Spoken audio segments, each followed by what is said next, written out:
শিশু তার মায়ের সাথে ভ্রমণে বের হলো। রাতে তাঁবুতে শুয়ে তার মা শিশুকে আয়াতুল কুরসি পড়ে দিলেন।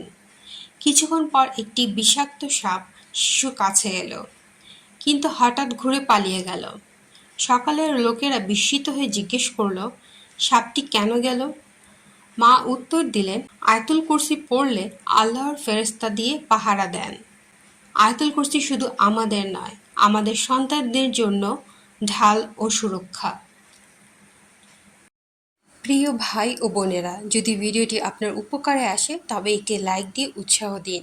কমেন্টে আপনার মতামত জানিয়ে দিন, যেন আমরা আরও ভালোভাবে দ্বীনের কথা ছড়াতে পারি। ভিডিওটি শেয়ার করুন, হয়তো আপনার শেয়ারের মাধ্যমেই কারো হিদায়াতের দরজা খুলে যাবে। দ্বীনের বার্তা ছড়ানো একটি সওয়াবের কাজ।